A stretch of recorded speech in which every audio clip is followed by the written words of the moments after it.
So that goes again with what I was saying in my last video. There are so many people who lived in a time where you couldn't do things, and now these new people are saying, yeah, but you can do this. We can do this. I've done it. Okay, but what about the millions of people who are now 50 or 60 years old and wanted to go to college, but they couldn't because the governing body said that going to college was against what God wanted them to do?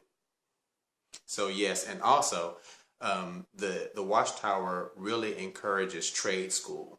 They don't encourage you to go to some school that's going to take you 7 or 8 years to learn whatever trade it is that you would learn at that school. You don't hear the Watchtower telling people to go get their master's or go get their bachelor's degree. That does not happen.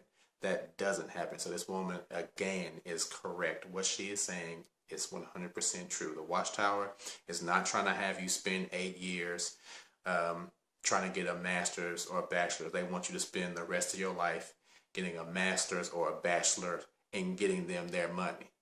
So let's continue. Okay, now before we go on, I said I had what I think is a pivotal question for you. The church has basically shunned your wife now because of her position, and you're labeled apostate. You say it's the same thing about your son because he's not the biological father. Correct, yeah. And you may waffle on the words about this, but you went to the elders and had a discussion. You claim they picked up the phone and called CPS and turned you in with an allegation of molestation based on a misunderstanding.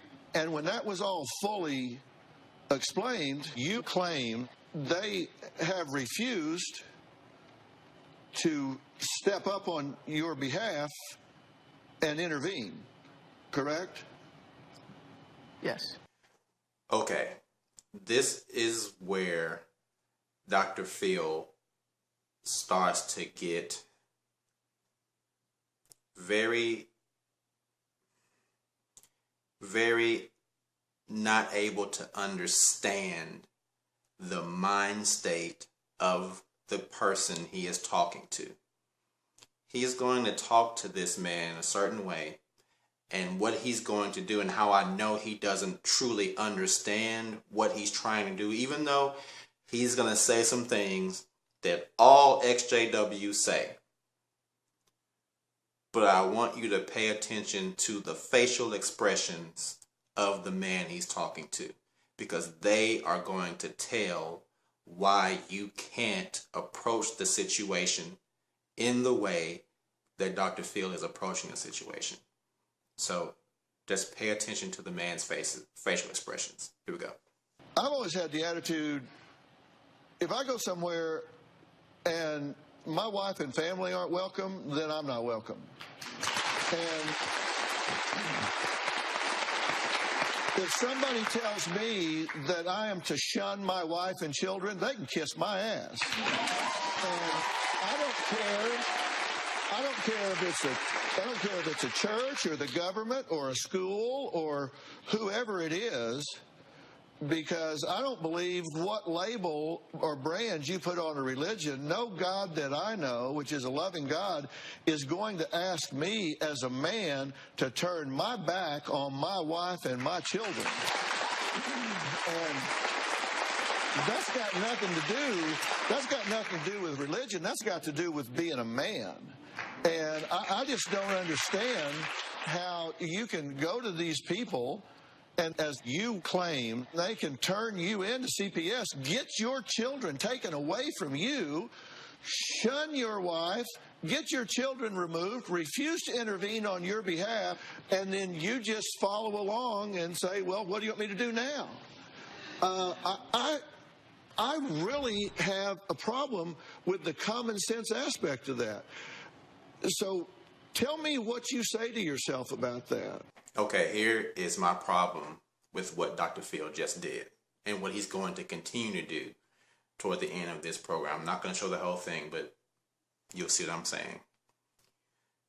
Dr. Phil is forgetting that even though the man is doing things that we all find morally reprehensible from the standpoint of a man, he is still talking to someone who has been brainwashed, who has been indoctrinated for a very long time to think a certain way. This person, this man, has been mentally and spiritually abused by these people.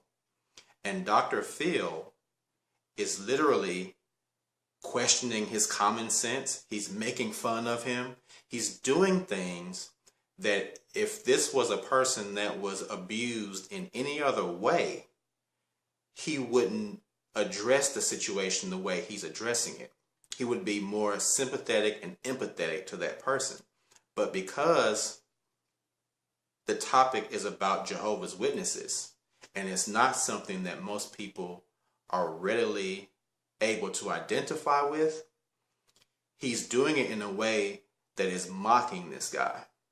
And I know we are, for myself, and I'm sure a lot of other people who used to be Jehovah's Witnesses, you're guilty of that because you want the person you're talking to so badly to get your point and to understand what they're doing. But you can't approach it that way. You can't make fun of the person and make fun of them into believing the way you believe. That's not going to work. All that's going to do is drive them closer to the Watchtower Bible and Tract Society. And that's why I said to pay attention to this guy's face. Because every time Dr. Phil did those things, his face showed, I'm not listening to you. I am not listening to you. And then when he questioned his common sense, he rolls his eyes like, you don't know what you're talking about. What I believe is right. And that's the point. You, as someone who is supposed to be a doctor, it would seem like you would think, you would know that you cannot talk to someone who has been in an abusive relationship like that. You have to come at them in a way, especially in this situation, in a way to make them actually question the organization themselves. And you can't do it in an accusatory way. You can't do it in a way where you're saying, well, I question your common sense, because it makes them feel attacked. And you can't do it that way. You have to do it in a way that makes them say, okay, that is a valid point. Let me think about that. Let me try to think about it. It's hard enough to try to get a person that's a Jehovah's Witness to think, period. It's even more difficult for them to think when they feel like they're being attacked. And I am guilty of this because I have tried to talk to someone who is a current Jehovah's Witness and get them to see the questions that they haven't asked.